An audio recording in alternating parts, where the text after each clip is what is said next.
tentang peristiwa itu sendiri, atau kita menyebutnya di dalam buku itu disebut sebagai unlawful killing. Kalau kita deskripsikan, unlawful killing adalah pembunuhan terhadap manusia dengan cara yang melawan hukum. Artinya negara itu boleh melakukan pembunuhan, mencabut nyawa seseorang asal berdasarkan hukum. Nah, di dalam peristiwa ini terjadi apa yang disebut peristiwanya, yaitu unlawful killing. Kemudian yang kedua, kalau kita lihat perbuatannya, maka dikategorikan sebagai extrajudicial killing. Apa itu? Pembunuhan yang dilakukan aparatur pemerintah, ya. Jadi aparatur pemerintah karena perintah undang-undang, misalkan jaksa mengeksekusi seseorang terpidana hukuman mati, itu diperbolehkan, dan mungkin mereka meminta bantuan BRIMOB, itu teknis, ya. Oleh karena itu, melihat dua hal tadi, kepolisian telah melanggar asas-asas yang dijunjung tinggi di dalam negara demokrasi. Pertama, kita lihat tentang supremasi hukum, ya.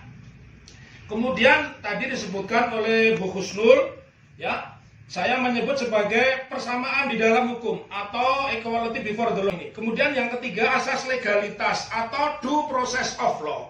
Orang boleh melakukan perbuatan penegakan hukum tetapi dengan cara yang tidak melanggar hukum.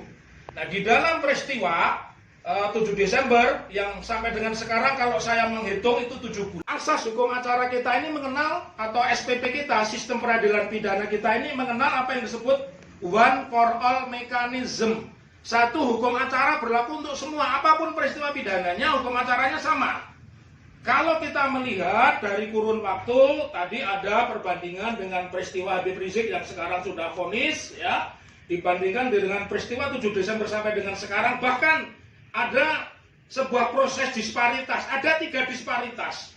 Satu, 3 disparitas dalam penetapan tersangka. Ketika kita bicara disparitas hukum, bahwa saya menyebut hukum acara pidana kita itu menganut asas one for all mechanism, kita lihat disparitasnya. Satu, penetapan tersangkanya begitu lama. Yang kedua, perlakuan. Ya, kalau kita lihat kasus-kasus yang masih suspek, artinya terduga, meskipun di dalam hukum acara pidana kita tidak ada kata terduga, tetapi di dalam kasus-kasus terorisme selalu baru menjadi terduga saja dia mati. Nah, ini menjadi tersangka tidak pernah ditahan, ya, tidak pernah ditahan.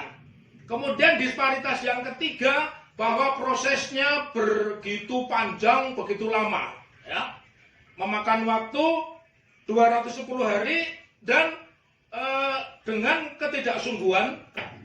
Oleh karena itu, kalau kita melihat di ketentuan pasal 185 bahwa bukti yang terkuat adalah apa yang disampaikan di depan sidang, saya berharap saksi-saksi yang sudah dilakukan pemberkasan oleh pihak kepolisian, karena kita tidak mungkin menghadirkan saksi di luar itu, tetapi saya menginginkan pada saat persidangan itu, ya, sahabat-sahabat semua ada di situ, ya, ada di situ untuk mencatat detail demi detail dari peristiwa yang terjadi di depan sidang. Kenapa? Karena ini jawaban saya.